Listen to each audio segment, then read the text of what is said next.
नानक पद पंकज बंदन पंकज बंदना सिमरो अंगद दुख निकंदन गुरु अमर दास हृदय नित त्याऊं हृदय नित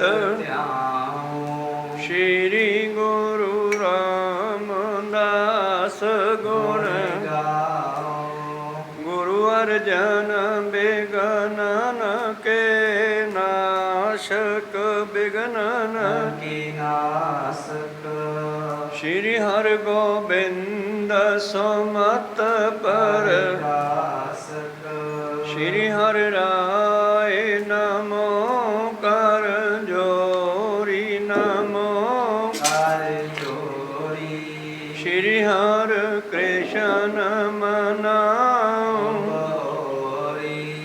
गुरु तेग बहादुर परम कृपाला परम कृपाला श्री गुरु गोबिंद सिंह मिसाला तरो तरा पर पुन पुन सीसा पुन पुन सीसा बंदो बार बार जगदीसा एकंकार सतगुरु प्रसाद सच होए वाहिगुरु जी की फतेह है विनाशन सोए वाहिगुरु जी की फतेह है विनाशन सोए दोहरा दिल्लीपुर में सो मारा सिखन महा त्रास को तारा उत्तमाता सुंदरी जब गई दिन द्वादश तह पासत भई वाहिगुरु जी का खालसा वाहिगुरु जी की फतेह। आओ गुरु प्यारे गुरु सवारे सतसंगी जनो रोजाना की तरह पातशाह जी की अपार किरपा बख्शिश का सदका पिछले पहरा के दीवान सजाते हुए आप जी गुरु चरणों विखे हाजरियां लवा रहे हो। आओ लड़ीवार इतिहास की कथा विचार नाल जुड़ना करिए जी। आप विचारा सरवण कर रहे सी किस तरह माता सुंदर कौर जी का गोद लिया पुत्र गुरु प्यारो दिल्ली दे विच मारिया गया। उस तो बाद माता जी ने दिल्ली नूं त्याग दिता सी और इथों एक गड्डी उपर लोड़ का समान रख के माता जी इथों चले तो भरतगढ़ चले गए। भरतपुर गुरु प्यारो यह मथुरा बिंद्रावन के इलाके च पैंदा। भरतगढ़ चले गए 12 दिन उत्थे रहे। जिस वेले उत्थे गए तो जिहड़ा उत्थों का राजा सी उसनूं पता लग्या, वो डर गया क्योंकि सारे दिल्ली के अंडर हैं। वो डर गया भी इस माता के खिलाफ है सेंटर सरकार दिल्ली की सरकार, किते मैनू हब दब ना होवे। उस राजे ने माता जी के कोल बंदा भेजिया भी माता जी किते होर चले जाओ, तुसी इत्थे नहीं रह सकते साडे एरिए च। वो बंदा जाके माता जी नूं कहना है। फिर वो राजा जिहड़ा है भरतगढ़ का, वो जयपुर का राजा ये उत्ते है, उन्होंने बेनती करता भी इस तरह तुसी पुराने समय तो गुरु नानक के घर के मित्र हो, प्यारे हो। जिमें जय सिंह राजा जिहड़ा वो भी राजस्थान का इलाके का सीगा, दिल्ली दे विच इहदी ड्यूटी सी। ते किवें करिए गुरु गोबिंद सिंह जी की सुपत्नी इत्थे साडे इलाके च आई हुई है। तो फिर जयपुर के राजे ने आके मिलना भी किया, माता जी का सत्कार भी किया, तो उन्होंने खर्चे पानी का रिहायश का इंतजाम भी किया। ये विचारा कल आप सरवण कर रहे सी। आओ अगे आरंभ करके सरवण करिए। उस तो पहला अपनियां ते दासां दियां गुरु चरणों विच लवाओ हाजरियां। गुरु का बख्शिया फतेह का नारा करो बुलंद गज के आखो जी ਵਾਹਿਗੁਰੂ ਜੀ ਕਾ ਖਾਲਸਾ ਵਾਹਿਗੁਰੂ ਜੀ ਕੀ ਫਤਿਹ। ਦੋਹਰਾ। ਇਮ ਦਿੱਲੀਪੁਰ ਮੈਂ ਸੋ ਮਾਰਾ ਸਿੱਖਨ ਮਹਾਤਰਾਸ ਕੋ ਤਾਰਾ। ਇਉਂ ਦਿੱਲੀ ਦੇ ਵਿੱਚ ਮਾਤਾ ਸੁੰਦਰ ਕੌਰ ਜੀ ਦਾ ਗੋਦ ਲਿਆ ਪੁੱਤਰ ਅਜੀਤ ਸਿੰਘ ਆਪਣੇ ਮਾੜੇ ਕਰਮਾਂ ਕਰਕੇ, ਕਈ ਵਾਰੀ ਸਾਨੂੰ ਕਰਮ ਸ਼ਬਦ ਦੀ ਸਮਝ ਨਹੀਂ ਆਉਂਦੀ। ਕਰਮ ਦਾ ਮਤਲਬ ਮਾੜੇ ਕੰਮ। ਜਦੋਂ ਕੋਈ ਮਾੜੇ ਕੰਮ ਕਰੂਗਾ ਤੇ ਫਿਰ ਉਹ ਜੇਲ੍ਹ 'ਚ ਹੀ ਜਾਊਗਾ ਜਾਂ ਮੌਤ ਹੋਵੇਗੀ। ਤਾਂ ਇਹ ਕਰਮ ਕੋਈ ਪਿਛਲੇ ਜਨਮਾਂ ਦੇ ਨਹੀਂ ਹੋ ਸਕਦੇ, ਇਹ ਕੱਲ ਪਰਸੋਂ ਦੇ ਵੀ ਹੋ ਸਕਦੇ ਆ, ਮਹੀਨਾ ਪਹਿਲਾਂ ਦੇ ਵੀ ਹੋ ਸਕਦੇ ਆ, ਸਾਲ ਪਹਿਲਾਂ ਦੇ ਵੀ ਹੋ ਸਕਦੇ ਆ। ਜਦੋਂ ਸਾਡੇ ਮਾੜੇ ਕਰਮ ਪ੍ਰਗਟ ਹੋ ਜਾਂਦੇ ਆ ਫਿਰ ਉਹ ਆਪਣਾ ਫਲ ਦਿੰਦੇ ਆ। ਤੇ ਇਸ ਬੱਚੇ ਨੇ ਤਾਂ ਮਾਤਾ ਜੀ ਦੇ ਪਾਲਣ ਪੋਸ਼ਣ ਤੋਂ ਬਾਅਦ ਜਦ ਭਰ ਜਵਾਨੀ 'ਚ ਆਇਆ ਤੇ ਮਾੜੀ ਸੰਗਤ ਕਰਕੇ ਵਿਗੜ ਗਿਆ, ਕੁਝ ਹੰਕਾਰ ਹੋ ਗਿਆ ਤੇ ਅਖੀਰ ਗੁਰੂ ਪਿਆਰੋ ਆਪਣੇ ਕਰਮਾਂ ਦਾ ਫਲ ਭੋਗਦਾ ਹੋਇਆ ਦਿੱਲੀ ਦੇ ਵਿੱਚ ਇਉਂ ਮਾਰਿਆ ਗਿਆ। ਦਿੱਲੀ ਦੀ ਸਰਕਾਰ ਨੇ, ਮੁਗਲ ਸਰਕਾਰ ਨੇ ਗੁਰੂ ਪਿਆਰਿਓ ਭਾਈ ਅਜੀਤ ਸਿੰਘ ਜੀ ਨੂੰ ਬਹੁਤ ਭੈੜੀ ਮੌਤ ਦਿੱਤੀ।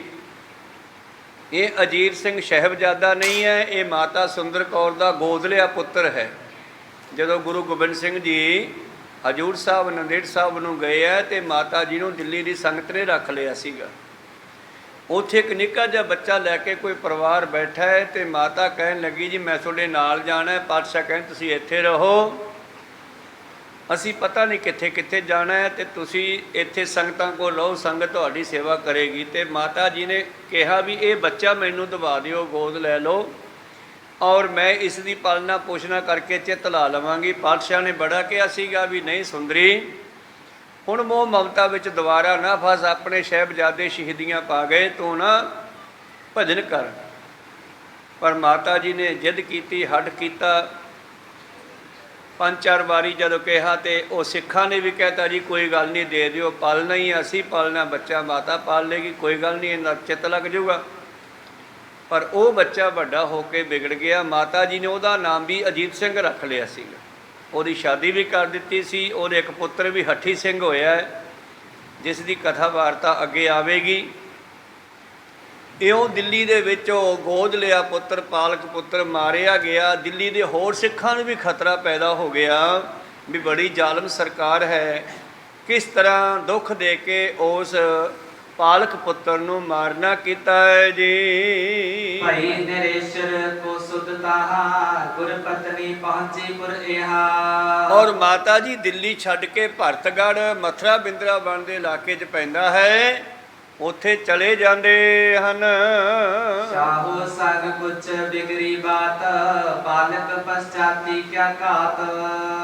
ਔਰ ਇਸ ਰਾਜੇ ਦੇ ਕੋਲ ਵੀ ਖਬਰ ਪਹੁੰਚ ਗਈ ਹੈ ਕਿ ਮਾਤਾ ਪਿੱਛੋਂ ਆਈ ਆ ਤੇ ਉੱਥੇ ਇਹਨਾਂ ਦੇ ਪਾਲਕ ਪੁੱਤਰ ਦੇ ਨਾਲ ਕੋਈ ਬਾਦਸ਼ਾਹ ਦੇ ਨਾਲ ਗੱਲ ਹੋਈ ਆ, ਵਿਗੜੀ ਆ ਗੱਲਬਾਤ ਤੇ ਉਹਨੂੰ ਮਰਵਾ ਦਿੱਤਾ ਹੈ।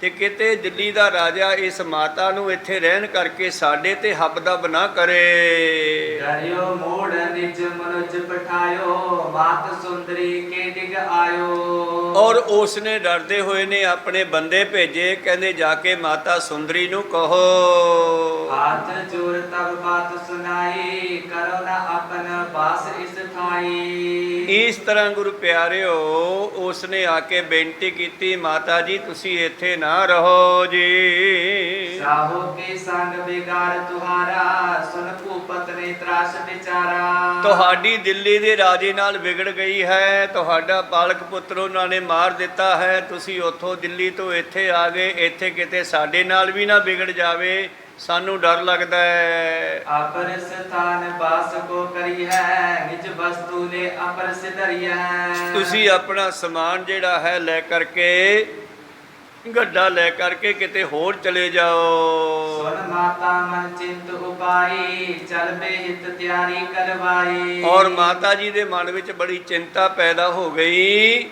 ਔਰ ਇਥੋਂ ਵੀ ਫਿਰ ਚੱਲਣ ਦੀ ਸਲਾਹ ਕੀਤੀ ਆ। ਚੜ ਸਿਆਤਨ ਪਰ ਤੁਰਤ ਪਦਾਰੀ ਪਹੁੰਚੀ ਮਥਰਾ ਪੁਰੀ ਮਝਾਰੀ। ਇਥੋਂ ਮਾਤਾ ਜੀ ਨੇ ਆਪਣਾ ਗੱਡਾ ਤੋਰਿਆ ਹੈ, ਨਾਲ ਸਿੱਖ ਹੈ, ਕੋਈ ਗੱਡੇ ਨੂੰ ਚਲਾਉਣ ਵਾਲਾ ਸੇਵਕ ਵੀ ਹੈ ਔਰ ਨਾਲ ਹੀ ਉਸ ਅਜੀਤ ਸਿੰਘ ਦੀ ਸੁਪਤਨੀ ਹੈ ਤੇ ਉਹਦਾ ਪੁੱਤਰ ਹੱਠੀ ਸਿੰਘ ਹੈ।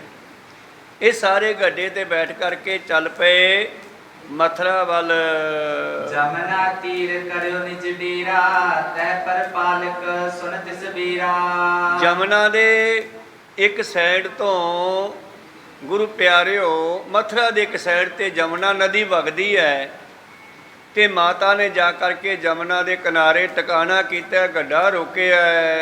ਲੈ ਕਰ ਭੇਟ ਮਿਲਨ ਕੋ ਆਵਾ, ਹੱਥ ਜੋੜ ਪਗ ਮਾਥ ਟਿਕਾਵਾ। ਤਾਂ ਗੁਰੂ ਪਿਆਰਿਓ ਫਿਰ ਉਸ ਪੁਰੀ ਦਾ ਪਾਲਕ ਭਾਵ ਉਥੋਂ ਦਾ ਰਾਜਾ, ਜਿਵੇਂ ਛੋਟੇ ਰਾਜੇ ਹੁੰਦੇ ਸਨ, ਸੂਬੇਦਾਰ ਕਹਿ ਦਿੰਦੇ ਸੀਗੇ ਜਾਂ ਛੋਟੇ ਰਾਜੇ ਕਹਿੰਦੇ ਸੀਗੇ, ਉਹਨੇ ਆ ਕੇ ਮਾਤਾ ਜੀ ਨੂੰ ਮਿਲਣਾ ਕੀਤਾ ਹੈ। ਕਰੋ ਮਾਤ ਜੀ ਪੁਰ ਮੇ ਬਾਸਾ, ਲੈ ਦੇਵੋ ਮੈਂ ਰੁਚਿਰ ਅਵਾਸਾ।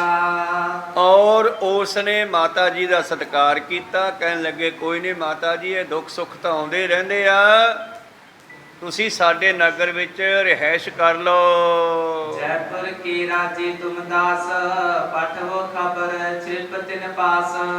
ਔਰ ਭਰਤਗੜ ਤੋਂ ਮਥੁਰਾ ਚਲੇ ਗਏ। ਮਥੁਰਾ ਜਾ ਕੇ ਬਾਹਰ ਜਮਨਾ ਦੇ ਕਿਨਾਰੇ ਰੁਕਣਾ ਕੀਤਾ, ਪਰ ਉੱਥੋਂ ਦਾ ਜਿਹੜਾ ਮਾਲਕ ਸੀ ਪੁਰੀ ਦਾ, ਨਗਰ ਦਾ, ਮਥੁਰਾ ਦਾ, ਉਹਨੇ ਆ ਕੇ ਸਤਿਕਾਰ ਕੀਤਾ ਤੇ ਨਾਲ ਹੀ ਕਿਹਾ ਮੈਂ ਜੈਪੁਰ ਦੇ ਰਾਜੇ ਨੂੰ ਬੇਨਤੀ ਕਰਦਾ ਹਾਂ, ਉਹ ਗੁਰੂ ਨਾਨਕ ਦੇ ਘਰ ਦੇ ਪਿਆਰੇ ਹਨ।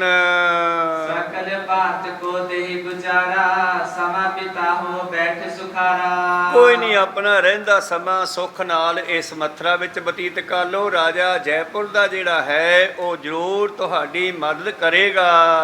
ਇਮ ਕਹਿ ਲੇ ਕਰ ਅੰਤਰ ਗਏ ਹੋ, ਸ਼ੁਭ ਆਵਾਸ ਮੈਂ ਬਾਸਾ ਦਿਓ। ਤੇ ਜਮਨਾ ਤੋਂ ਮਾਤਾ ਜੀ ਦਾ ਗੱਡਾ ਤੋਰਿਆ ਤੇ ਲੈ ਜਾ ਕਰਕੇ ਆਪਣੇ ਨਗਰ ਦੇ ਵਿੱਚ ਲੈ ਗਿਆ, ਜਿੱਥੇ ਇਹਦੇ ਮਕਾਨ ਸਨ। ਇੱਕ ਸੁੰਦਰ ਮਕਾਨ ਵਿੱਚ ਮਾਤਾ ਜੀ ਹੋਰਾਂ ਦਾ ਉਤਾਰਾ ਕਰਾਉਂਦਾ ਹੈ। ਬਾਚਤ ਸਰਬ ਵਸਤ ਪਹੁੰਚਾਈ, ਬਹੁਤ ਭਾਵਤੀ ਸੇਵ ਕਮਾਈ। ਔਰ ਜੋ ਚਾਹੀਦਾ ਸੀ ਮਾਤਾ ਜੀ ਨੂੰ ਉਹ ਦੇਣਾ ਕੀਤਾ ਹੈ। ਪੁਰ ਜੈਪੁਰ ਕੋ ਸੁਧ ਪਹੁੰਚਾਈ, ਮਾਤ ਤੁਹਾਰੇ ਪੁਰ ਮੈਂ ਆਈ। ਔਰ ਫਿਰ ਜੈਪੁਰ ਦੇ ਰਾਜੇ ਨੂੰ ਕਿਹਾ ਕਿ ਮਾਤਾ ਜੀ ਤੁਹਾਡੇ ਏਰੀਏ 'ਚ ਆਈ ਹੈ, ਪੁਰੀ ਭਾਵ ਤੁਹਾਡੇ ਨਗਰ 'ਚ ਆਈ ਹੈ, ਤੂੰ ਇੱਥੋਂ ਦਾ ਰਾਜਾ ਹੈ। ਔਰ ਮਾਤਾ ਕੌਣ ਹੈ ਇਹ? ਮਾਤਾ ਸੁੰਦਰੀ ਧੰਨ ਗੁਰੂ ਗੋਬਿੰਦ ਸਿੰਘ ਜੀ ਦੇ ਵੱਡੇ ਸੁਪਤਨੀ, ਜੋ ਦਿੱਲੀ ਵਿੱਚ ਰਹਿੰਦੇ ਸਨ, ਉਹ ਹੁਣ ਆਪਣੇ ਨਗਰ ਆਏ ਹਨ।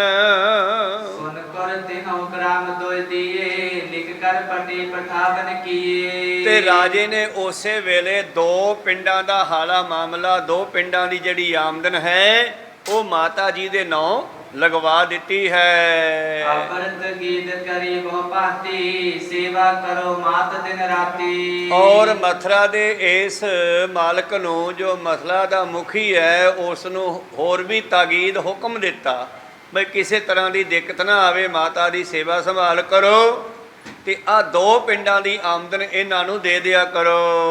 ਸੁੰਦਰ ਘਰ ਦੀਜੇ ਬਨਵਾਏ, ਬਾਚਤ ਵਸਤੂ ਸਰਬ ਬਚਾਏ। ਔਰ ਇਹਨਾਂ ਵਾਸਤੇ ਵਧੀਆ ਰਿਹਾਇਸ਼ ਤਿਆਰ ਕਰਵਾ ਦਿਓ, ਜੋ ਇਹਨਾਂ ਨੂੰ ਖਰਚਾ ਪਾਣੀ ਖਾਣ ਪੀਣ ਦਾ ਸਮਾਨ ਜੋ ਚਾਹੀਦਾ ਹੈ ਖੁੱਲਾ ਦੇ ਦਿਓ।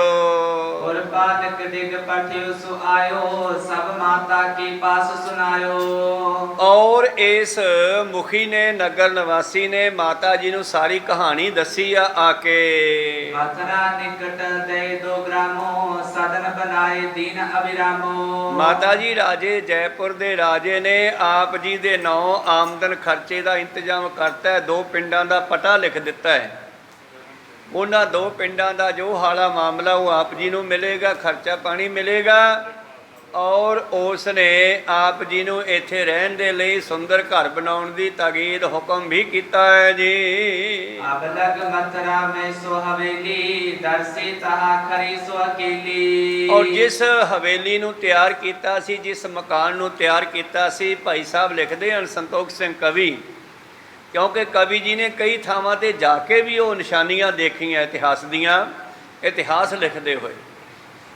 ਜਿੱਥੇ ਉਹਨਾਂ ਨੇ ਇਤਿਹਾਸ ਉਹ ਗੁਰੂ ਪਿਆਰੋ ਲਿਖਿਆ, ਉੱਥੇ ਜਾ ਕੇ ਵੀ ਕਈ ਥਾਵਾਂ ਤੇ ਦੇਖ ਕੇ ਆਇਆ, ਤੇ ਇਸੇ ਕਰਕੇ ਲਿਖਦਾ ਹੈ ਕਿ ਮੈਂ ਦੇਖ ਕੇ ਆਇਆ ਉਹ ਹਵੇਲੀ ਹਜੇ ਵੀ ਖੜੀ ਹੈ। ਬਾਤ ਸੁੰਦਰੀ ਪਾਸਾ ਕਰਿਓ, ਸਗਰੋ ਤਰਾਸ ਨਿਵਾਰ ਬਿਦਰਿਓ। ਹੁਣ ਮਾਤਾ ਜੀ ਦਾ ਜਿਹੜਾ ਖਤਰਾ ਸੀ, ਡਰ ਸੀ, ਉਹ ਖਤਮ ਹੋ ਗਿਆ ਤੇ ਆਪਣਾ ਮਥੁਰਾ ਦੇ ਵਿੱਚ ਉਹ ਰਹਿਣ ਲੱਗੇ। ਹਾਠੀ ਸਿੰਘ ਕੋ ਨਿਤ ਪ੍ਰਤ ਪਾਲੇ ਰੁਚਤੇ ਆਛੇ ਅਸਨ ਖਿਆਲੇ। ਦੇਖੋ ਗੁਰੂ ਪਿਆਰੋ, ਪਹਿਲਾਂ ਹਾਠੀ ਸਿੰਘ ਦੇ ਬਾਪ ਨੇ ਮਾਤਾ ਨੂੰ ਦੁੱਖ ਦਿੱਤਾ, ਪਰ ਬਚਪਨ ਤਾਂ ਬੱਚਾ ਹੁੰਦਾ ਹੈ ਤੇ ਪਰ ਵੱਡਾ ਹੋਇਆ ਕਿਹੋ ਜਿਹਾ ਨਿਕਲਦਾ ਹੈ ਕੋਈ ਪਤਾ ਨਹੀਂ ਲੱਗਦਾ। ਹੁਣ ਮਾਂ ਨੇ ਫਿਰ ਆਪਣੀ ਜ਼ਿੰਮੇਵਾਰੀ ਸਮਝਦੇ ਹੋਏ ਹੱਠੀ ਸਿੰਘ ਭਾਵ ਉਸ ਗੋਦਲੇ ਪੁੱਤਰ ਅਜੀਤ ਸਿੰਘ ਦੇ ਪੁੱਤਰ ਹੱਠੀ ਸਿੰਘ ਦੀ ਪਾਲਣਾ ਪੋਸ਼ਣਾ ਸ਼ੁਰੂ ਕਰਤੀ ਆ। ਆਪਰ ਦਰਬ ਸਿੱਖ ਸੰਗਤ ਕੀਰਾ ਪਹੁੰਚੇ ਮਥੁਰਾ ਮੈਂ ਤਿਸ ਵੀਰਾ। ਜਿੱਥੇ ਦੋ ਪਿੰਡਾਂ ਦੀ ਆਮਦਨ ਰਾਜੇ ਵੱਲੋਂ ਮਿਲਦੀ ਸੀ, ਉੱਥੇ ਹੋਰ ਵੀ ਸਿੱਖ ਸੰਗਤਾਂ, ਦਿੱਲੀ ਵਾਲੀਆਂ ਹੋਰ ਇਲਾਕਿਆਂ ਦੀਆਂ ਸੰਗਤਾਂ ਜਿਵੇਂ ਜਿਵੇਂ ਪਤਾ ਲੱਗਦਾ ਮਾਤਾ ਜੀ ਲਈ ਖਰਚਾ ਭੇਜਦੇ ਆ। ਪ੍ਰਥਮ ਸਮਾਨ ਆਮਦਨ ਆਵੇ ਤਿਮਹੀ ਖਰਚ ਹੋਤ ਨਿਤ ਜਾਵੇ। ਔਰ ਪਹਿਲਾਂ ਦੀ ਤਰ੍ਹਾਂ ਫੇਰ ਆਮਦਨ ਖਰਚਾ ਪਾਣੀ ਵਾਧੂ ਆਉਣ ਲੱਗਿਆ, ਮਾਇਆ ਖੁੱਲੀ ਆਉਣ ਲੱਗੀ, ਔਰ ਜਿਵੇਂ ਆਉਣ ਲੱਗੀ ਉਵੇਂ ਖਰਚ ਵੀ ਕਰਨ ਲੱਗੇ। ਹਾਠੀ ਸਿੰਘ ਕੇ ਹਿਤ ਸੁਰੰਗ ਲੀਏ ਮੋਲ ਸੁੰਦਰ ਸਰਬਗ। ਔਰ ਹੱਠੀ ਸਿੰਘ ਵੀ ਹੁਣ ਵਾਵਾ ਵੱਡਾ ਹੋ ਗਿਆ, ਘੋੜੇ ਤੇ ਚੜ੍ਹਨ ਦੇ ਲਾਇਕ ਹੋ ਗਿਆ, ਇਹਨੂੰ ਘੋੜਾ ਲੈ ਦਿੱਤਾ ਇੱਕ, ਔਰ ਇਹ ਘੋੜੇ ਤੇ ਚੜ੍ਹਨ ਲੱਗਿਆ। ਚਾਕਰ ਸਿੰਘ ਪਾਸ ਤਿਮ ਰਾਖੀ ਜਥਾ ਅਜੀਤ ਸਿੰਘ ਅਭਿਲਾਖੀ। ਹੁਣ ਜਿਹੋ ਜਿਹਾ ਇਹਦਾ ਪਿਤਾ ਸੀਗਾ ਉਸੇ ਤਰ੍ਹਾਂ ਦਾ ਇਹਦਾ ਵੀ ਸੁਭਾਅ ਹੈ। ਇਹਨੇ ਵੀ ਆਪਣੇ ਨਾਲ ਕੁਝ ਬੰਦੇ ਰੱਖੇ ਹਨ, ਉਹਨਾਂ ਨੂੰ ਲੈ ਕੇ ਸ਼ਿਕਾਰ ਦੇ ਬਹਾਨੇ ਜੰਗਲਾਂ ਵੱਲ ਜਾਂਦਾ ਹੈ। ਹੀਰ ਚੜੇ ਹਿਤ ਸੈਲ ਅਖੀਰਾ ਖਰਚਨ ਲੱਗਿਓ ਦਰਬ ਬਹੁ ਤੇਰਾ। ਹੁਣ ਕੁੱਲੀ ਮਾਇਆ ਆਉਂਦੀ ਹੈ ਔਰ ਉਸ ਮਾਇਆ ਨੂੰ ਇਹ ਵਰਤਦਾ ਹੱਠੀ ਸਿੰਘ, ਕਿਉਂਕਿ ਘਰ ਦਾ ਹੀ ਬੱਚਾ ਹੈ, ਇਸ ਕਰਕੇ ਮਾਤਾ ਜੀ ਹੱਥ ਨਹੀਂ ਘੁੱਟਦੇ, ਇਹਨੂੰ ਖੁੱਲਾ ਮਾਇਆ ਦਿੰਦੇ ਆ।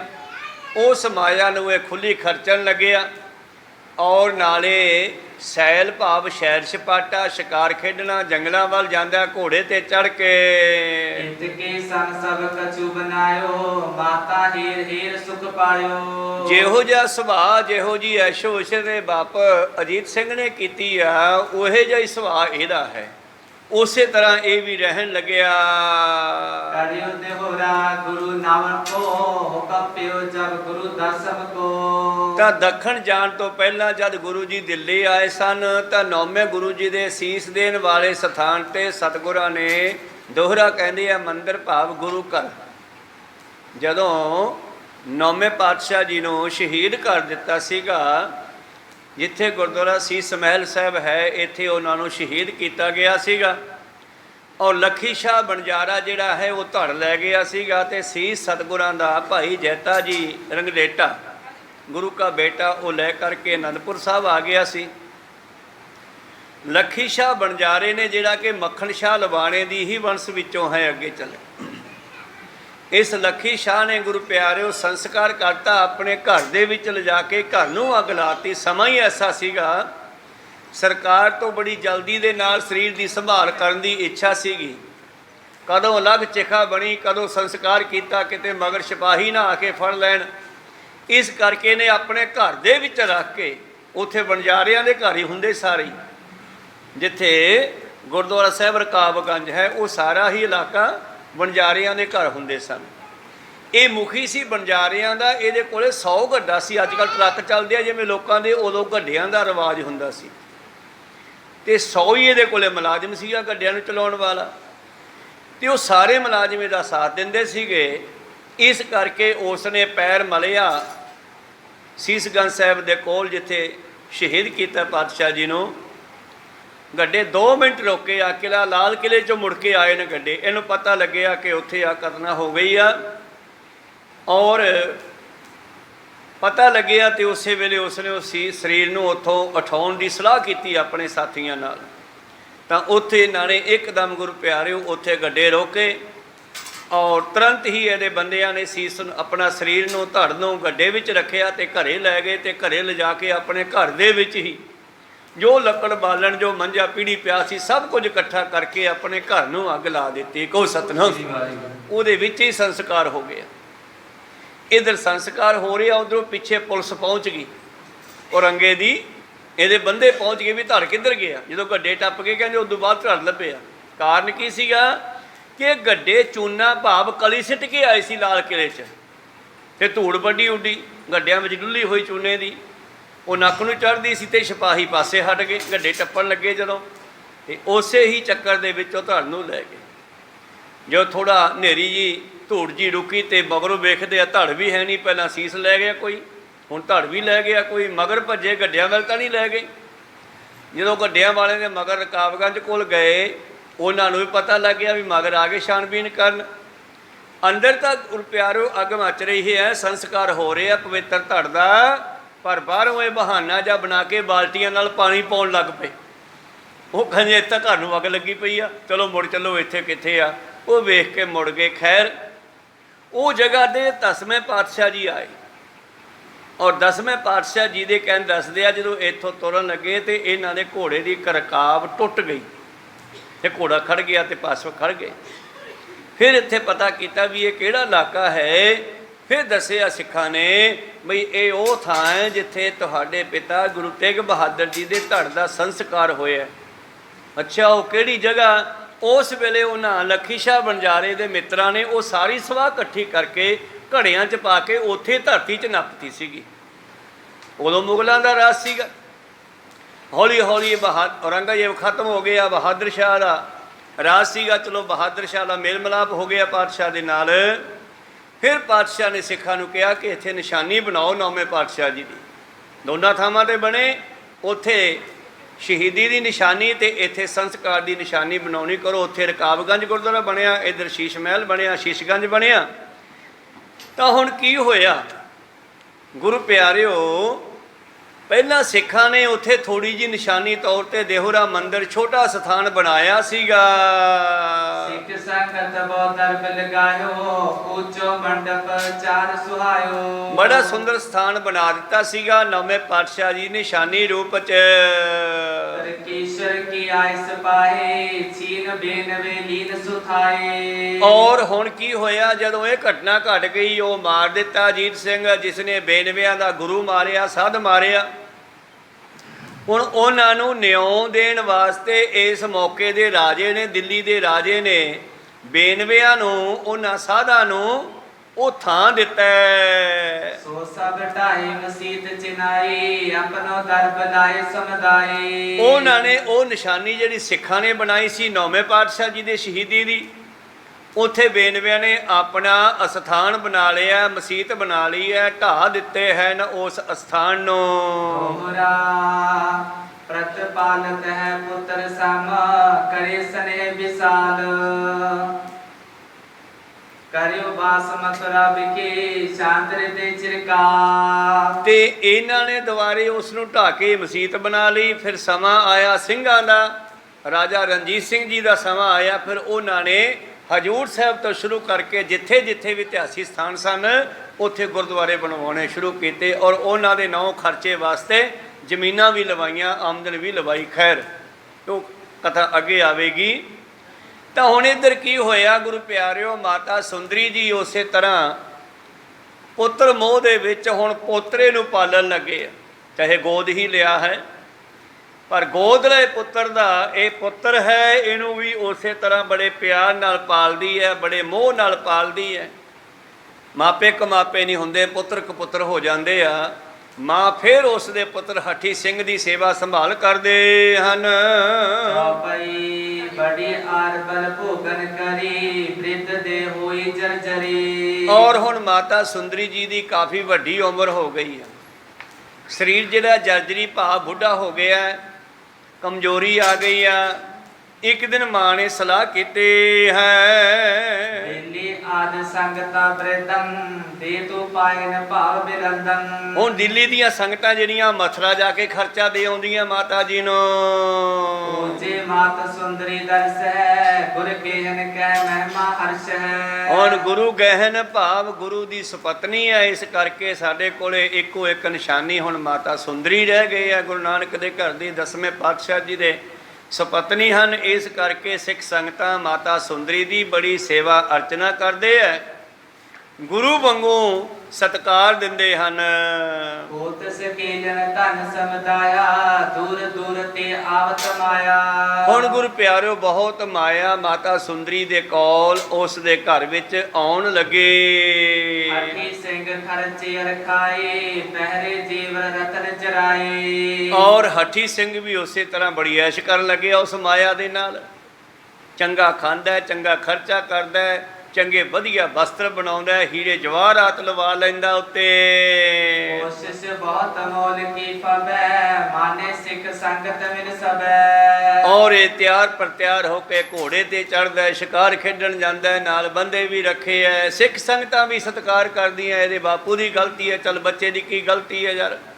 ਇਸ ਕਰਕੇ ਸਿੱਖ ਸੰਗਤਾਂ ਵੀ ਇਸ ਹਠੀ ਸਿੰਘ ਨੂੰ ਬਹੁਤ ਪਿਆਰ ਦਿੰਦੀਆਂ। ਜਥਾ ਸਮਾਜ ਪਿਤਾ ਕੋ ਸੁਨਿਓ ਤਥਾ ਸਕਲ ਰਚ ਕੇ ਗੁਰ ਬਣਿਓ। ਹੁਣ ਜਿਵੇਂ ਜਿਵੇਂ ਇਸਨੇ ਲੋਕਾਂ ਦੇ ਕੋਲੋਂ ਆਪਣੇ ਪਿਤਾ ਦੇ ਬਾਰੇ ਸੁਣਿਆ ਸੀਗਾ, ਪਾਲਕ ਪੁੱਤਰ ਗੋਦਲੇ ਪੁੱਤਰ ਅਜੀਤ ਸਿੰਘ ਬਾਰੇ ਸੁਣਿਆ ਸੀਗਾ, ਸੁਣ ਸੁਣ ਕੇ ਇਹ ਵੀ ਉਹੇ ਜਿਹੇ ਹੀ ਵਰਤਾਰੇ ਕਰਨ ਲੱਗਿਆ, ਆਪਣੇ ਆਪ ਨੂੰ ਗੁਰੂ ਦੀ ਬਰਾਬਰੀ ਰੱਖਣ ਲੱਗਿਆ ਔਰ ਆਪਣੇ ਆਪ ਨੂੰ ਗੁਰੂ ਕਹਾਉਣ ਲੱਗਿਆ। ਕਰੇ ਖਰੀਦਨ ਮੋਲ ਤੁਰੰਗ ਸੁੰਦਰ ਜੀਨ ਜਰੀ ਬਹੁ ਸੰਗ। ਮਾਇਆ ਵਾਧੂ ਹੈ, ਘੋੜੇ ਵੀ ਖਰੀਦਦਾ ਹੈ, ਉਹਦੀਆਂ ਕਾਠੀਆਂ ਜਿਹੜੀਆਂ ਉਹ ਸੋਨੇ ਦੀ ਜਰੀ ਨਾਲ ਕਢਾਉਂਦਾ ਹੈ, ਤਿਆਰ ਕਰਾਉਂਦਾ ਹੈ, ਬੜਾ ਖਰਚਾ ਕਰਦਾ ਹੈ। ਏਮ ਰਜਤ ਸ਼ਸਤਰ ਲਗਵਾਏ ਸਿੰਘ ਚਾਕਰੀ ਹਿਤ ਰਖਵਾਏ। ਕੁਝ ਇਸ ਨੇ ਨੌਕਰ ਚਾਕਰ ਰੱਖ ਲਏ ਹਨ। ਗੁਰੂ ਪਿਆਰੋ ਉਹਨਾਂ ਨੂੰ ਖਰਚਾ ਦਿੰਦਾ ਹੈ ਔਰ ਆਪਣੇ ਸ਼ਾਸਤਰਾਂ ਦੇ ਉੱਤੇ ਸੋਨਾ ਚਾਂਦੀ ਲਵਾਉਂਦਾ ਹੈ, ਜਿਵੇਂ ਮੁੱਠਿਆਂ ਉੱਤੇ ਲੱਗਿਆ ਕਰਦਾ ਸੀ। ਸੰਗ ਅਰੂਢੈ ਜਿਤ ਕੋ ਜਾਤ ਸਾਬੇ ਨਿਜ ਦਿਖਾਈ ਪਦ ਭਾਂਤ। ਔਰ ਜਿੱਧਰ ਜਾਂਦਾ ਹੈ ਉਹ ਰੱਖੇ ਹੋਏ ਨੌਕਰ ਚਾਕਰ ਘੋੜਿਆਂ ਤੇ ਸਵਾਰ ਹੋ ਕੇ ਇਹਦੇ ਨਾਲ ਜਾਂਦੇ ਹੈ ਔਰ ਬੜਾ ਵਿਖਾਵਾ ਕਰਦਾ ਦੁਨੀਆ ਵਿੱਚ ਕਿ ਵੇਖੋ ਮੈਂ ਹਾਂ ਕੁਛ। ਕਰੇ ਸੈਲ ਕੋ ਚੜੀ ਅਖੀਰੇ ਦੁੱਧਬ ਬਾਜਤ ਚਲਤ ਅਗੀਰੇ। ਇੱਕ ਨਗਾਰਾ ਬਣਾ ਲਿਆ ਹੈ, ਮੂਹਰੇ ਮੂਹਰੇ ਉਹ ਨਗਾਰਾ ਵੱਜਦਾ ਹੈ, ਆਪਣੇ ਸਾਥੀਆਂ ਨੂੰ ਨਾਲ ਲੈ ਕੇ ਜੰਗਲ ਵੱਲ ਜਾਂਦਾ ਹੈ, ਸ਼ਿਕਾਰ ਖੇਡਣ ਕਰਦਾ ਹੈ। ਜਵਾਲਾ ਬਵਣੀ ਸੰਗ ਰਖਾਵੈ ਕਾਨਨ ਕੇ ਪੰਛੀ ਮ੍ਰਿਗ ਕਾਵੈ। ਔਰ ਗੁਰੂ ਪਿਆਰਿਓ ਜਵਾਲਾ ਬਵਣੀ ਬੰਦੂਕ ਰੱਖਦਾ ਹੈ, ਬੰਦੂਕ ਦੇ ਨਾਲ ਜੰਗਲਾਂ ਵਿੱਚ ਪੰਛੀਆਂ ਦਾ ਪਸ਼ੂਆਂ ਦਾ ਸ਼ਿਕਾਰ ਕਰਦਾ ਹੈ। ਮਾਤਾ ਪਾਸ ਆਏ ਜੁਗ ਸਮੈ ਬੈਠੇ ਨਿਕਟ ਬੰਦ ਕਰ ਨਮੈ। ਔਰ ਦੋਨੇ ਸਮੇਂ ਸੁਬਹ ਸ਼ਾਮ ਮਾਤਾ ਸੁੰਦਰੀ ਜੀ ਕੋਲ ਆ ਕੇ ਬੈਠਦਾ ਹੈ, ਨਮਸਕਾਰ ਕਰਦਾ ਹੈ। ਕਹਿ ਕਹਿ ਸਿੱਖਿਆ ਦੀਤ ਕਨੇਰੀ ਨਿਜ ਪਿਤ ਦਸ਼ਾ ਬਲੋਚਨ ਹੇਰੀ। ਔਰ ਗੁਰੂ ਪਿਆਰਿਓ ਮਾਤਾ ਇਸ ਨੂੰ ਗਿਆਨ ਵੀ ਦਿੰਦੀ ਹੈ, ਸਮਝਾਉਂਦੀ ਵੀ ਆ, ਪਰ ਆਪਣੇ ਪਿਤਾ ਦੀ ਦਸ਼ਾ ਤੂੰ ਪੁੱਤਰ ਆਪਣੀ ਅੱਖੀਂ ਵੇਖ ਲਈ ਹੈ, ਇਹ ਵੀ ਦੱਸਦੀ ਹੈ ਪੁੱਤਰ ਤੇਰੇ ਪਿਤਾ ਨੇ ਗਲਤੀ ਕੀਤੀ ਤਾਂ ਉਹਦੀ ਕੈਸੀ ਹਾਲਤ ਹੋਈ, ਕੈਸੀ ਮੌਤ ਹੋਈ। ਤੂੰ ਵੀ ਉਦੋਂ ਵੇਖਿਆ ਮਾਂ ਦੇ ਨਾਲ ਜਦੋਂ ਘਰ ਛੱਡ ਕੇ ਆਇਓ ਚੱਲਦੀ ਲੜਾਈ 'ਚ, ਉਦੋਂ ਇਹ ਕਾਫੀ ਸੀਗਾ। ਇਸ ਕਰਕੇ ਗੁਰਪ੍ਰਤਾਪ ਤੇ ਕਮੀ ਨ ਕਾਹੀ ਆਏ ਪਦਾਰਥ ਨਿਤ ਸਮਦਾਈ। ਗੁਰੂ ਨਾਨਕ ਦੇ ਘਰ ਵਿੱਚ ਪਦਾਰਥਾਂ ਦੀ ਕੋਈ ਕਮੀ ਨਹੀਂ, ਖਾਵੋ ਖਰਚੋ ਰਲ ਮਿਲ ਭਾਈ ਟੋਟ ਨਾ ਆਵੇ ਵੱਧੋ ਜਾਈ।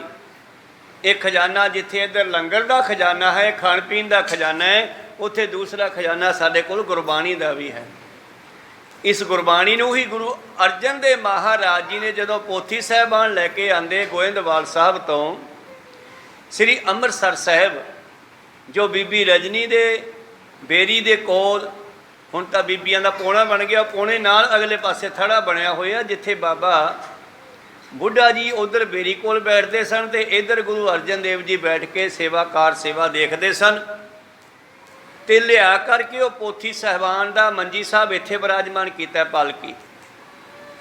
ਫਿਰ ਦੂਸਰੇ ਦਿਨ ਤੜਕੇ ਸਭਾ ਲਾਈ ਸਤਿਗੁਰਾਂ ਨੇ, ਸਿੱਖ ਸੰਗਤਾਂ ਬੈਠੀਆਂ ਦੂਰ ਤੱਕ, ਔਰ ਸਤਿਗੁਰਾਂ ਨੇ ਉਹਨਾਂ ਵਿੱਚੋਂ ਇੱਕ ਪੋਥੀ ਪ੍ਰਕਾਸ਼ ਕਰਕੇ ਦਰਸ਼ਨ ਕੀਤੇ, ਬਾਣੀ ਪੜ੍ਹੀ, ਔਰ ਬਾਣੀ ਪੜ੍ਹ ਕੇ ਫਿਰ ਪਾਤਸ਼ਾਹ ਦੇ ਅੰਦਰੋਂ ਇੱਕ ਸ਼ਬਦ ਫੁੱਟਿਆ, ਪਿਓ ਦਾਦੇ ਕਾ ਖੋਲ ਡਿੱਠਾ ਖਜ਼ਾਨਾ ਤਾਂ ਮੇਰਾ ਮਨ ਭਇਆ ਨਿਧਾਨਾ। ਰਤਨ ਲਾਲ ਜਾਕਾ ਕਛੂ ਨਾ ਮੋਲ ਭਰੇ ਭੰਡਾਰ ਅਖੁੱਟ ਤੋਲ। ਖਾਵੇ ਖਰਚੈ ਰਲ ਮਿਲ ਭਾਈ ਟੋਟ ਨ ਆਵੇ ਵੱਧ ਦੋ ਜਾਈ। ਕਹੋ ਨਾਨਕ ਜਿਸ ਮਸਤਕ ਲੇਖ ਲਿਖਾਏ ਸੋ ਏਤ ਖਜ਼ਾਨਾ ਲਿਆ ਰਲਾਏ। ਪਾਤਸ਼ਾਹ ਜੀ ਨੇ ਇਹ ਬਚਨ ਬਾਅਦ ਵਿੱਚ ਗੁਰਬਾਣੀ ਵਿੱਚ ਚੜਾਏ, ਸਾਰੇ ਤਿਆਰ ਕਰਕੇ ਜਦੋਂ ਗ੍ਰੰਥ ਸਾਹਿਬ ਦੀ ਰਚਨਾ ਕੀਤੀ ਤਾਂ ਮਾਤਾ ਕਹਿੰਦੀ ਪੁੱਤ ਇੱਥੇ ਸਮਾਨ ਦਾ ਕੋਈ ਤੋੜਾ ਨਹੀਂ, ਖੁੱਲ੍ਹਾ ਖਾਣ ਪੀਣ ਨੂੰ, ਮਾਇਆ ਦਾ ਕੋਈ ਅੰਤ ਨਹੀਂ ਹੈ। ਪਰ ਆਦਿਕ ਪੜਾਵੇ ਸ੍ਰੀ ਗੁਰਬਾਣੀ ਮਹਿਮਾ ਪਹੁੰਚਨਾਏ ਮਹੀ ਜਾਣੀ। ਔਰ ਮਾਤਾ ਹੁਣ ਚਾਹੁੰਦੀ ਹੈ ਕਿ ਕਿਤੇ ਇਹ ਵੀ ਆਪਣੇ ਪਿਤਾ ਦੀ ਤਰ੍ਹਾਂ ਵਿਗੜ ਨਾ ਜਾਵੇ। ਇਸ ਨੂੰ ਮਾਤਾ ਕੋਸ਼ਿਸ਼ ਕਰਦੀ ਹੈ, ਗੁਰਬਾਣੀ ਨਾਲ ਜੋੜਦੀ ਹੈ। ਗੁਰਬਾਣੀ ਤਾਂ ਉਹਨੂੰ ਵੀ ਪੜ੍ਹਾਈ ਸੀ, ਉਹਨੂੰ ਥੋੜਾ ਹੰਕਾਰ ਹੋ ਗਿਆ। ਮਾਤਾ ਇਸ ਨੂੰ ਗੁਰਬਾਣੀ ਪੜ੍ਹਾਉਂਦੇ ਹਨ, ਗੁਰੂ ਘਰ ਦੀ ਮਹਿਮਾ ਦੱਸਦੇ ਹਨ। ਆਰਬਲਾ ਕੋੜਸ ਬਰਖਣ ਕੀ ਤਰਨ ਅਵਸਥਾ ਤਨ ਕੀ ਦਮ ਕੀ। ਇਸ ਤਰ੍ਹਾਂ ਗੁਰੂ ਪਿਆਰਿਓ ਆਰਬਲਾ ਖੋੜਸ ਬਰਖਣ ਕੀ 16 ਸਾਲ ਦਾ ਹੋ ਗਿਆ ਹੈ। ਚੰਗਾ ਖਾਧਾ ਪੀਤਾ, ਸਰੀਰ ਵੀ ਹੱਡ ਪੈਰ ਖੁੱਲੇ ਹੈ, ਕੱਦ ਕਾਠ ਵਧੀਆ ਬਣ ਗਿਆ ਹੈ, ਜਵਾਨੀ ਵਿੱਚ ਆਉਣ ਲੱਗਿਆ ਹੈ। ਕਬ ਦਿੱਲੀ ਕੇ ਸਿੱਖ ਜਾਏ ਮਾਤਾ ਕੋ ਮਾਨੇ ਪਰ ਪਾਏ। ਔਰ ਕਦੇ ਕਦੇ ਦਿੱਲੀ ਦੀਆਂ ਸੰਗਤਾਂ ਜਦੋਂ ਮਾਤਾ ਜੀ ਨੂੰ ਮਿਲਣ ਜਾਂਦੀਆਂ ਮਥੁਰਾ ਵਿੱਚ, ਮਾਤਾ ਦੇ ਪੈਰੀ ਪੈਂਦੀਆਂ। ਗੁਰੂ ਦੇ ਹੋਰੇ ਕੀ ਬੋਗਾਥਾ ਕਰੇ ਸੁਨਾਵਨ ਦੁਖ ਕੇ ਸਾਥਾ। ਹੁਣ ਦਿੱਲੀ ਦੀ ਸੰਗਤ ਮਾਤਾ ਜੀ ਦੇ ਕੋਲੇ ਜਾ ਕੇ ਦੱਸਦੀ ਆ ਕਿ ਜਿਹੜਾ ਗੁਰੂ ਤੇਗ ਬਹਾਦਰ ਜੀ ਦੇ ਸਥਾਨ ਦੀ ਨਿਸ਼ਾਨੀ ਬਣਾਈ ਸੀ ਸਿੱਖਾਂ ਨੇ, ਸੁੰਦਰ ਸਥਾਨ ਦੇਹੋਰਾ ਮੰਦਰ ਨੂੰ ਕਹਿੰਦੇ ਆ, ਦੇਹੋਰਾ ਗੁਰੂ ਘਰ ਨੂੰ ਵੀ ਕਹਿੰਦੇ ਆ। ਹਰੀ ਮੰਦਰ ਸਾਹਿਬ ਭਾਵ ਹਰੀ ਦਾ ਘਰ, ਮੰਦਰ ਦਾ ਦੂਸਰਾ ਅਰਥ ਹੈ ਘਰ। ਗੁਰੂ ਘਰ ਵੀ ਇਹ ਗੁਰੂ ਦਾ ਘਰ ਹੈ। ਇਸ ਕਰਕੇ ਪੁਰਾਣਾ ਸ਼ਬਦ ਚੱਲਦਾ ਆ ਰਿਹਾ ਦੇਹੋਰਾ। ਤਾਂ ਜਿਹੜਾ ਇਹ ਦੇਹੋਰਾ ਅਸੀਂ ਨੌਵੇਂ ਪਾਤਸ਼ਾਹ ਜੀ ਦੇ ਯਾਦ ਵਿੱਚ ਉਹਨਾਂ ਦੇ ਸ਼ਹੀਦੀ ਵਾਲੀ ਜਗ੍ਹਾ ਤੇ ਬਣਾਇਆ ਸੀ। ਪੜੋ ਕੋ ਕਾਜ ਬੇਨਵੇ ਕਰਿਓ ਥਲ ਕਾਹਨ ਲਗ ਮਤ ਸਰ ਭਰਿਓ। ਔਰ ਬੇਨਵੇ ਦੇ ਚੇਲੇ ਹੰਕਾਰੀ ਹੋ ਗਏ ਮਾਤਾ ਜੀ। ਅਜੀਤ ਸਿੰਘ ਨੂੰ ਰਾਜੇ ਨੇ ਸਜ਼ਾ ਦੇ ਦਿੱਤੀ। ਉਸ ਤੋਂ ਬਾਅਦ ਉਹ ਸਾਧ ਦੇ ਚੇਲਿਆਂ ਨੂੰ ਹੰਕਾਰ ਹੋ ਗਿਆ ਵੀ ਸਰਕਾਰ ਸਾਡੇ ਨਾਲ ਹੈ। ਅੱਜ ਵੀ ਐਸਾ ਹੀ ਹੁੰਦਾ ਵੀ ਸਰਕਾਰ ਸਾਡੇ ਨਾਲ ਹੈ। ਤੇ ਮਾਤਾ ਉਹਨਾਂ ਬੇਨਵਿਆਂ ਨੇ ਸਰਕਾਰ ਦੀ ਮਰਜ਼ੀ ਨਾਲ ਨੌਵੇਂ ਪਾਤਸ਼ਾਹ ਜੀ ਦਾ ਸਥਾਨ ਢਵਾ ਕਰਕੇ ਆਪਦ ਰਾਜ ਮਸੀਤ ਚਿਨਾਏ ਜਿਸ ਕੋ ਲਗਿਓ ਦਰਬ ਸਮਦਾਈ। ਔਰ ਉਹਨਾਂ ਨੇ ਉਹ ਜਗ੍ਹਾ ਦੇ ਉੱਤੇ ਮਸੀਤ ਬਣਾ ਲਈ ਹੈ। ਸ੍ਰੀ ਗੁਰੂ ਗੋਬਿੰਦ ਸਿੰਘ ਬਣਾਇਓ ਦੇ ਆਇਸ ਧਨ ਗਨ ਲਗਵਾਇਓ। ਗੁਰੂ ਗੋਬਿੰਦ ਸਿੰਘ ਜੀ ਕੋਲ ਜਦੋਂ ਪਾਤਸ਼ਾਹ ਜੀ ਇਧਰੋਂ ਦਿੱਲੀ ਵੱਲ ਨੂੰ ਗਏ ਹੈ, ਬੇਅੰਤ ਮਾਇਆ ਇਕੱਠੀ ਹੋ ਗਈ, ਸੰਗਤਾਂ ਦਾ ਚੜਾਵਾ, ਤੇ ਸਤਿਗੁਰਾਂ ਨੇ ਉਦੋਂ ਜਾਂਦੇ ਹੋਏ ਉੱਥੇ ਉਹ ਨਿਸ਼ਾਨੀਆਂ ਬਣਵਾਈਆਂ ਸੀ। ਦੋਨੇ ਪਾਤਸ਼ਾਹ ਨੇ ਕਿਹਾ ਸੀ ਇੱਥੇ ਨਿਸ਼ਾਨੀਆਂ ਬਣਾਓ। ਤਾਂ ਇਹ ਦੱਸਦੀ ਹੈ ਦਿੱਲੀ ਦੀ ਸੰਗਤ ਮਾਤਾ ਜੀ, ਜਿਹੜੇ ਗੁਰੂ ਗੋਬਿੰਦ ਸਿੰਘ ਜੀ ਨੇ ਨੌਵੇਂ ਪਾਤਸ਼ਾਹ ਜੀ ਦੇ ਸਥਾਨ ਬਣਵਾਏ ਸਨ, ਖਰਚਾ ਕਰਕੇ ਉਹ ਬੇਨਵੇ ਸਾਧ ਦੇ ਚੇਲਿਆਂ ਨੇ, ਉਹਨਾਂ ਸਾਧਾਂ ਨੇ ਰਲ ਕੇ ਉਹ ਢਾਹ ਦਿੱਤਾ ਸਥਾਨ, ਤੇ ਉੱਥੇ ਉਹਨਾਂ ਨੇ ਆਪਣੀ ਮਰਜ਼ੀ ਦੇ ਨਾਲ ਮਸੀਤ ਬਣਾ ਦਿੱਤੇ ਹੈ। ਉਹ ਜਾਣੇ ਅਬ ਗੁਰੂ ਸਥਾਨ ਬਨੇ ਕੇ ਨਹੀਂ ਸੋ ਪ੍ਰਥਮ ਸਮਾਨ। ਚਿੰਤਾ ਕਰਦੇ ਆ ਮਾਤਾ ਕੋਲ ਬੈਠ ਕੇ, ਮਾਤਾ ਜੀ ਪਤਾ ਨਹੀਂ ਹੁਣ ਉਹ ਨਿਸ਼ਾਨੀਆਂ ਦੁਬਾਰਾ ਕਿਵੇਂ ਪ੍ਰਗਟ ਹੋਣਗੀਆਂ। ਉੱਥੋਂ ਢਾਹ ਕੇ ਮਸੀਤ ਹੀ ਬਣਾ ਦਿੱਤੀ ਹੈ। ਆਉਣ ਵਾਲੇ ਸਮੇਂ 'ਚ ਕਿਵੇਂ ਪਤਾ ਲੱਗੇਗਾ ਕਿ ਇੱਥੇ ਆ ਘਟਨਾ ਘਟੀ ਆ। ਤਾਂ ਸਿੱਖ ਸੰਗਤਾਂ ਦਿੱਲੀ ਦੀਆਂ ਜਾ ਕੇ ਮਾਤਾ ਕੋਲ ਗੱਲਾਂ ਕਰਦੀਆਂ ਹਨ। ਮਹਾ ਅਚਰਜ ਕਰਿਓ ਮਤ ਮੰਦੇ ਸਿੱਖ ਬਿਬਸ ਪੇ ਬਸ ਨ ਚਲੰਦੇ। ਉਹਨਾਂ ਮਤ ਮੰਦਿਆਂ ਨੇ, ਮਾੜੀ ਮਤ ਵਾਲੇ ਇਹਨਾਂ ਸਾਧਾਂ ਨੇ, ਜਿਨ੍ਹਾਂ ਦਾ ਗੁਰੂ ਜਿਹੜਾ ਹੈ ਬੇਨਵੇ ਸਾਧਾਂ ਨੇ ਅਜੀਤ ਸਿੰਘ ਨੇ ਮਾਰ ਦਿੱਤਾ ਸੀਗਾ। ਚਲੋ ਉਹਦੀ ਸਜ਼ਾ ਅਜੀਤ ਸਿੰਘ ਨੂੰ ਦੇਤੀ, ਪਰ ਉਹਦੇ ਚੇਲੇ ਹੁਣ ਹੰਕਾਰੀ ਹੋ ਗਏ ਹਨ। ਉਹਨਾਂ ਨੇ ਉਹ ਸਥਾਨ ਢਾਹ ਦਿੱਤੇ ਹਨ ਨੌਵੇਂ ਪਾਤਸ਼ਾਹ ਦੇ। ਤੇ ਸਿੱਖ ਸੰਗਤਾਂ ਜਿਹੜੀਆਂ ਬੇਵਸ ਹੈ, ਹੁਣ ਕੀ ਕਰੀਏ। ਸੁਨ ਕੀ ਮਾਤ ਸੁੰਦਰੀ ਕਹੇ ਸ੍ਰੀ ਗੁਰ ਅਸਬ ਤਹਾਂ ਅਬ ਰਹੇ। ਅਸਥੀਆਂ ਮਹਾਰਾਜ ਜੀ ਦੇ ਜਦੋਂ ਨੌਵੇਂ ਪਾਤਸ਼ਾਹ ਸੰਸਕਾਰ ਹੋਇਆ ਸੀ ਨਾ, ਮੈਂ ਪਹਿਲਾਂ ਦੱਸਿਆ ਵੀ ਉਹ ਰਕਾਬਗੰਜ ਵਾਲੇ ਥਾਂ ਤੇ ਉਹਨਾਂ ਬਣਜਾਰਿਆਂ ਨੇ ਸਮੇਂ ਦੀ ਉਡੀਕ ਕਰਦਿਆਂ ਹੋਇਆ ਉਹ ਸਾਰ ਜਿੰਨੀ ਰਾਖਸੀ ਸਮੇਤ ਅਸਥੀਆਂ ਉੱਥੇ ਹੀ ਨੱਪ ਦਿੱਤੀ ਸੀ। ਮਾਤਾ ਸੁੰਦਰੀ ਜੀ ਕਹਿਣ ਲੱਗੇ ਕੋਈ ਗੱਲ ਨਹੀਂ, ਪਾਤਸ਼ਾਹ ਜੀ ਦੀਆਂ ਅਸਥੀਆਂ ਤਾਂ ਹਜੇ ਉੱਥੇ ਹੀ ਆ। ਕਾਟਨ ਕਰੇ ਬਹੁਤ ਹੀ ਨੀਵੇਂ ਤਿਨ ਤੇ ਪੁਨ ਸਤਿਗੁਰ ਥਲ ਥੀਵੇ। ਔਰ ਉਹ ਬਹੁਤ ਨੀਵੀਆਂ ਨੱਪੀਆਂ ਹੋਈਆਂ। ਕੀ ਹੋ ਗਿਆ, ਢਾਤਾ ਉਹ ਤਾਂ ਵਿੱਚ ਹੀ ਰਹਿਣਗੀਆਂ। ਉੱਚਾ ਕਰਕੇ ਸਥਾਨ ਬਣਾਇਆ ਜਾਵੇਗਾ ਔਰ ਉਹ ਥੱਲੇ ਰਹਿਣਗੀਆਂ। ਪੰਥ ਖਾਲਸਾ ਬਿਦ ਤੇ ਜਬੈ ਇੱਕ ਸਰਦਾਰ ਆਏ ਪੁਨ ਤਬੈ। ਆਵੇਗਾ ਸਮਾਂ ਜਦੋਂ ਖਾਲਸਾ ਪੰਥ ਚੜ੍ਹਦੀ ਕਲਾ 'ਚ ਹੋਵੇਗਾ ਤੇ ਉਸ ਖਾਲਸਾ ਪੰਥ ਵਿੱਚ ਇੱਕ ਐਸਾ ਸਰਦਾਰ ਆਵੇਗਾ, ਸੋ ਤੁਰ ਕੇਸ਼ਰ ਤੇ ਕਹਾਵੇ, ਸਭ ਮਸੀਤ ਗੋਦੇ ਕਹਾਵੇ। ਉਹ ਇਹਨਾਂ ਤੁਰਸ਼ ਕੇਸ਼ਰਾਂ ਤੋਂ ਕਹਾ ਕੇ ਭਾ ਬਾਦਸ਼ਾਹ ਨੂੰ ਕਹਿ ਕੇ ਇਹ ਸਾਰੀਆਂ ਮਸੀਤਾਂ ਢਵਾ ਦੇਵੇਗਾ ਜਿੱਥੇ ਗੁਰੂ ਸਾਹਿਬ ਦੇ ਅਸਥਾਨ ਹੈ। ਸਤਿਗੁਰ ਆਸਨ ਕਾੜ ਦਿਖਾਵੇ, ਬਹੁਰ ਦੇਹੁਰਾ ਮਹਿਤ ਬਣਾਵੇ। ਮਹਿਦ ਹੁੰਦਾ ਵੱਡਾ, ਕੋਈ ਗੱਲ ਨਹੀਂ ਪੁੱਤ, ਇਦੋਂ ਵੀ ਵੱਡਾ ਮੰਦਿਰ ਬਣੇਗਾ, ਇਦੋਂ ਵੀ ਵੱਡੇ ਘਰ ਬਣਨਗੇ। ਤਾਂ ਉਹ ਸਮਾਂ ਫਿਰ ਆਇਆ ਗੁਰੂ ਪਿਆਰਿਓ, ਰਣਜੀਤ ਸਿੰਘ ਜੀ ਦਾ ਸਮਾਂ, ਤੇ ਉਸ ਨੇ ਫਿਰ ਇਥੋਂ ਨਿਸ਼ਾਨੀਆਂ ਕੱਢੀਆਂ। ਦਿੱਲੀ ਦੀ ਸਰਕਾਰ ਦੱਸਿਆ ਕਿ ਆ ਇੱਥੇ 9ਵੇਂ ਪਾਤਸ਼ਾਹ ਸ਼ਹੀਦੀ ਹੋਈ ਆ, ਜਿਹੜੀ ਉਸ ਵੇਲੇ ਮੌਕੇ ਤੇ ਸਰਕਾਰ ਸੀ ਕੋਈ, ਤਾਂ ਉਸ ਨੂੰ ਦੱਸਿਆ ਕਿ ਇਹ 9ਵੇਂ ਪਾਤਸ਼ਾਹ ਦਾ ਸਥਾਨ ਹੈ, ਜਿਹੜਾ ਕਿ 92 ਫਕੀਰਾਂ ਦੇ ਚੇਲਿਆਂ ਨੇ ਢਾਹ ਦਿੱਤਾ ਸੀਗਾ। ਉਹ ਫਿਰ ਅੱਗੇ ਜਾ ਕੇ ਫਿਰ ਭਾਈ ਸਾਹਿਬ ਜੀ ਨੇ ਬਣਾਉਣਾ ਕੀਤਾ, ਰਣਜੀਤ ਸਿੰਘ ਜੀ ਨੇ। ਇਸ ਤਰ੍ਹਾਂ ਗੁਰੂ ਪਿਆਰੋ ਦਿੱਲੀ ਵਾਲੀ ਸੰਗਤ ਨੂੰ ਮਾਤਾ ਜੀ ਐਸੇ ਬਚਨ ਕਰਦੇ ਹੈ, ਔਰ ਮਾਤਾ ਵੀ ਗੁਰੂ ਘਰ ਦੀ ਸੁਪਤਨੀ ਆ, ਤਾਂ ਇਸ ਕਰਕੇ ਉਹਨਾਂ ਦੇ ਬਚਨ ਵੀ ਸੱਤ ਹੋਣਗੇ। ਕਹਿਣ ਲੱਗੇ ਕੋਈ ਨਹੀਂ, ਗੁਰੂ ਕਾ ਬਖਸ਼ਿਆ ਸਾਜਿਆ ਖਾਲਸਾ ਪੰਥ ਆਵੇਗਾ, ਔਰ ਤੁਰਕੇਸ਼ਵਰਾਂ ਨੂੰ ਕਹਿ ਕੇ ਉਹ ਸਥਾਨ ਪੱਕਾ ਕਰਕੇ ਫੇਰ ਵੱਡਾ ਬਣਾਉਣਗੇ। ਪੂਜੇ ਸਿੱਖ ਸੰਗਤ ਸਭ ਆਏ, ਪ੍ਰਭੂ ਮਨੋਰਥ ਨਿਫਲ ਨਾ ਜਾਏ। ਔਰ ਗੁਰੂ ਪਿਆਰਿਓ, ਫੇਰ ਪਾਤਸ਼ਾਹ ਜੀ ਮਾਤਾ ਜੀ ਕਹਿਣ ਲੱਗੇ ਜਿਹੜੀਆਂ ਸਿੱਖ ਸੰਗਤਾਂ ਹੈ ਉਸ ਸਥਾਨ ਦੀ ਪੂਜਾ ਅਰਚਾ ਕਰਨਗੀਆਂ, ਗੁਰੂ ਕੀ ਸ਼ਹੀਦੀ ਨਿਫਲ ਨਹੀਂ ਜਾਵੇਗੀ। तो आज गुरु प्यारे उन्होंने स्थाना ते शहीदों की चिताओं पे लगेंगे हर वर्ष मेले, उत्थे तो रोज ही मेले लगते हैं। कहो सतनाम। गुरु साहिबां दे स्थाना ते रोज ही मेले लगते हैं। ते दूजे पासे उस मौके का राजा औरंगजेब है, उसकी कबर ते तेल पाउण नूं पैसा भी नहीं सरकार दिंदी। कहो सतनाम। क्योंकि परमेश्वर के हुक्म ही ऐसे होए आ। और गुरु प्यारे जी उत्थे बैठा कोई सेवादार, कोई मजौर, मुसलमानी मत विच मजौर कहंदे, आपां सेवादार कहने आ, उन्हां दा कोई मजौर उत्थे बैठा है। जदों संगतां दर्शन करन जांदियां, संत मस्कीन जी कहंदे एक बार मैं गया ते जदों जाके औरंगाबाद विच औरंगजेब दी कबर देखी, ढट्ठी होई आ, उहदे कोल एक मजौर बैठा है, झाड़ू झूड़ू मारन वास्ते बैठा है, आपदी रोजी भी चलाई होनी आ उहने।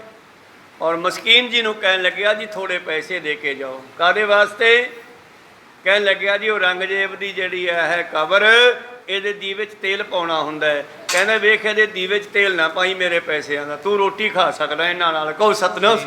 ਮਸਕੀਨ ਜੀ ਕਹਿੰਦੇ ਮੈਂ ਉਹਨੂੰ ਕਿਹਾ ਵੀ ਔਰੰਗੇ ਦੀ ਦੀਵੇ ਵਿੱਚ ਸਾਡੇ ਪੈਸਿਆਂ ਦਾ ਤੇਲ ਨਹੀਂ ਪਾਉਣਾਗਾ, ਇਹਨੂੰ ਤਾਂ ਮਹਾਰਾਜ ਨੇ ਖਤਮ ਕੀਤਾ ਹੋਇਆ ਹੈ। ਤੂੰ ਇਹ ਪੈਸੇ ਲੈ ਲਾ, ਪਰ ਰੋਟੀ ਖਾ ਸਕਦਾ, ਬੱਚਿਆਂ ਨੂੰ ਖਵਾ ਸਕਦਾ। ਮੈਨੂੰ ਪਤਾ ਵੀ ਤੂੰ ਆਪਦਾ ਰੋਜੀ ਦਾ ਇੰਤਜ਼ਾਮ ਕੀਤਾ ਹੈ। तो इस करके गुरु प्यारो एक वो है औरंग जिहड़ा मौके का बादशाह ही, जिहड़ा कहना मेरे बिना पत्ता नहीं हलदा, मेरे हुक्म बिना। तो एक इधर पातशाह है सृष्टि का मालक गुरु गोबिंद सिंह सतगुरु तेग बहादुर महाराज, जिन्हां दे स्थानां ते मेले लगते हैं, सिख संगतां बेअंत इकत्तर होंदियां हन। और रोजाना तो हुण की होया, अगे चल गए आपां। कहंदे जिस वेले संगत नूं ये बचन कीते हन, सुन दिन वाली रिते आनंदत, बार बार माते पद बंदत। और दिल्ली दी संगत फिर माता दा धन्नवाद करदी है कि माता ने बचन करते, हुण उस स्थान दुआरे प्रगट होणगे। धन्नवाद भी करते हैं, पैरी भी पैंदे आ बार बार। अब अजीत सिंह कीन कुकर्म, पाए शराब को पयो बेशर्म। और हुण अजीत सिंह ने जिहड़ा कुकर्म कीता है, शराब पाके वो बेशर्म शर्म दा मारिया मर गया है। हाथी सिंह पठ पठ गुरबानी, मैं भी करो काम ना ठानी। हुण जिहड़ी बाणी सतगुरां ने लिखी आ, माता जी वो पढ़ाउंदे आ। हुण हठी सिंह दे दिमाग 'च पुट्ठा ख्याल आ गया भी जिवें गुरुआं ने बाणी रची आ, मैं भी रचिया करा। जिथे नानक दा नाम पाया उत्थे मैं आप दा नाम हठी पावां। कोई सतनाम। ਇਹਦਾ ਵੀ ਦਿਮਾਗ ਘੁੰਮ ਗਿਆ, ਪੁੱਠੇ ਪਾਸੇ ਚੱਲ ਪਿਆ। ਪੱਜ ਪੋ ਰਹੇ ਨਾ ਪਦ ਬਣਿਆਵੇ, ਲਿਖਤ ਵਿਚਾਰਤ ਸਮੋ ਬਿਤਾਵੇ। ਹੁਣ ਫਿਰ ਬੈਠਦਾ ਕਲਮ ਲੈ ਕੇ, ਸ਼ਾਹੀ ਲੈ ਕੇ, ਵੀ ਮੈਂ ਕੋਈ ਸ਼ਬਦ ਰਚਾਂ।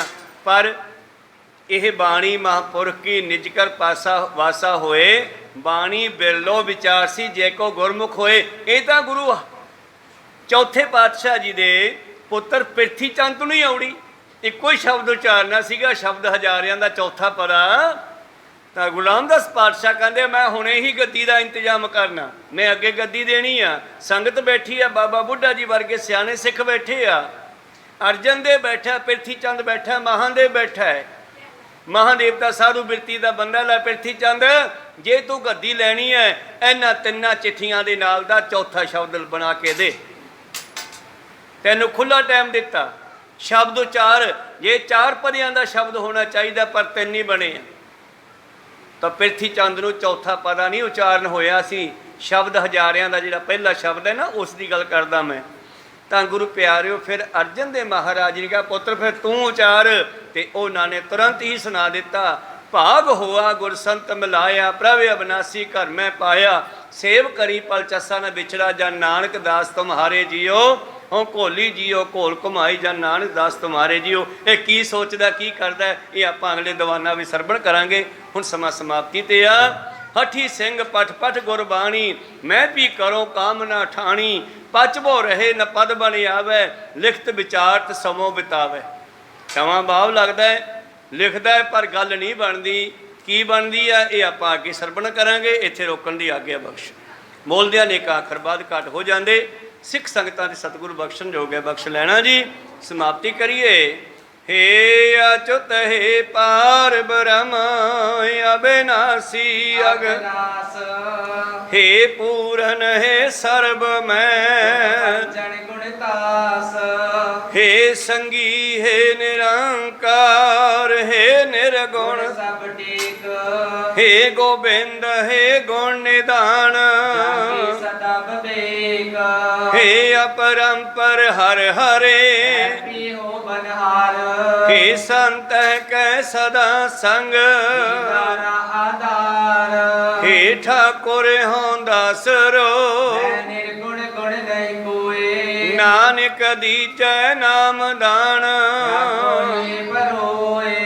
आए प्रभ शरणागति, नित दयाल, एक अखर हर मन बसत, होत निहाल, एक ओंकार सतगुरु, प्रसाद सच हुए, वाहिगुरु जी की फतेह है, विनाशन सोए, वाहिगुरु जी की फतेह है, विनाशन सोए।